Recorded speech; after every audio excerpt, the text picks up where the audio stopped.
não vai dar vitória para quem não sabe quem é na vida. Eu vou dizer de novo, se você não saber qual é a sua identidade, se você não saber qual é o seu passo, Deus não pode fazer nada por você. Você tem que ser, você é um homem bastante para errar, mulher bastante para errar, seja um homem e bastante também para entender qual foi a sua falha. Errar não é o problema é errar e querer colocar o seu erro nas costas de alguém. E esse alguém pagar o preço por aquilo que você fez. Isso é o problema. Essas pessoas dificilmente elas alcançarão a benevolência, a misericórdia e o amor de Deus. Por quê? Porque elas não reconhecem a sua necessidade de ajuda. Ela sempre acha que ela é perfeita e quem errou foi o outro que errou por ela. Quantas pessoas você vai conversar? Eu como pastor, quantas famílias eu fui aconselhar durante esses anos que eu pastorei? Quantas pessoas eu fui conversando com jovens, adolescentes, até com homens e mulheres de 80, 70 anos de idade. E às vezes a gente ouve a história de cada um, as pessoas soltando para a gente, que a gente fica incrédulo. A gente fala, poxa vida, a gente olha de fora do cenário e a gente vê uma pessoa sofrendo. A gente vê uma pessoa vivendo uma vida tão deplorável, tão aquém daquilo que Deus queria. E às vezes a gente, como líder evangélico, sabendo o poder de Deus, Deus não só veio para nos levar para o céu, mas Ele veio para que nós viéssemos ter uma vida de abundância na terra. Eu vou dizer de novo, Ele veio para que nós viéssemos ter uma vida de abundância na terra. Eu vou dizer de novo, Ele veio para que nós viéssemos ter uma vida de abundância na terra. Isso é bíblico, porque Ele chamou a igreja não para ser caldo, mas para ser cabeça, não para estar embaixo, mas para estar em cima. Então a salvação é do céu, mas aqui nós comeríamos o melhor dessa terra. Isaías vai dizer, se nós acreditarmos. E tem gente que está vivendo uma vida tão deplorável, tão miserável. A gente olha aqui fora e a gente vai percebendo quando a gente quer entrar na história dele, quando a gente vai conversar com ele, comunicar com ele, você vai ver aonde está o erro.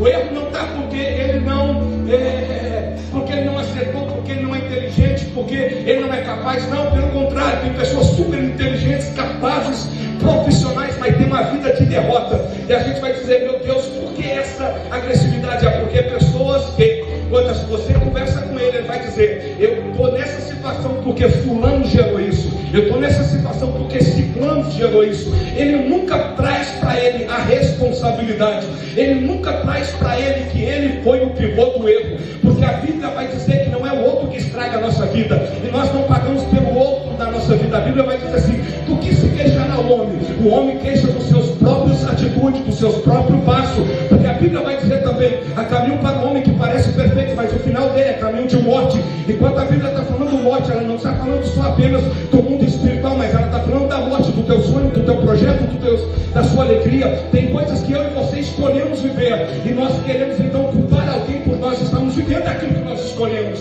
Mas eu vim aqui trazer uma notícia para você, independente que você esteja vivendo, independente que você esteja no meio desse orgulho, existe um Deus que quer hoje quebrantar teu coração, trazer a sua consciência que você precisa mudar a sua atitude. E se você entender que você é o pivô de todo o problema, então ele vai começar a ter prazer de fazer alguma coisa. Eu conheci a história dela, eu sei de onde ela veio, eu sei como é a família dela, destruída, derrotada, acabada, desmoronada. Aí ele vai olhar para você, levantado, restaurado, capacitado, fortalecido, renovado, oh, aleluia, e mais ainda, cheio de ousar. Você vai pegar isso agora, põe a mão no ombro, eu encerro agora que é 9 horas, eu vou lá. Põe a mão no ombro, diga assim, tem um detalhe que vai acontecer com você e comigo. Depois que o milagre chega, a sua vida de 10, ela vai para 100 por hora. Não, põe a mão no ombro dele e diga assim, você não está entendendo. Eu vim dizer que depois dessa experiência, você entrava num ritmo seu, mas você vai entender qual é o ritmo de Deus. Me pergunta como?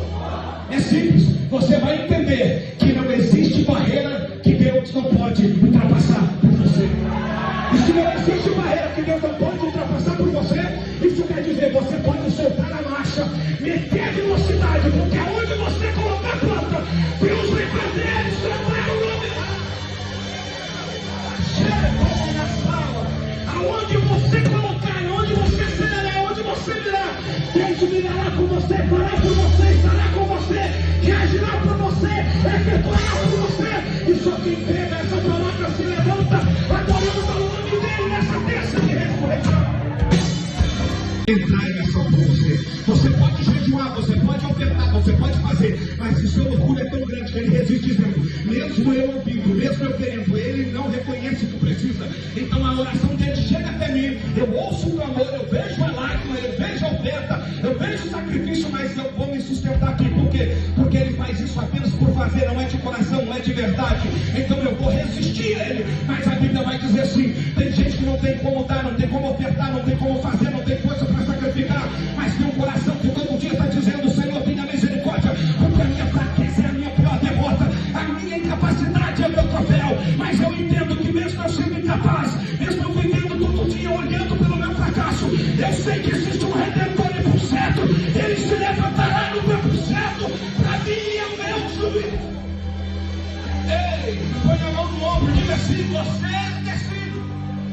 Não, chacoalha alguém e diga assim, na década de 80, existia um programa de televisão, que no final você decidia qual era a série.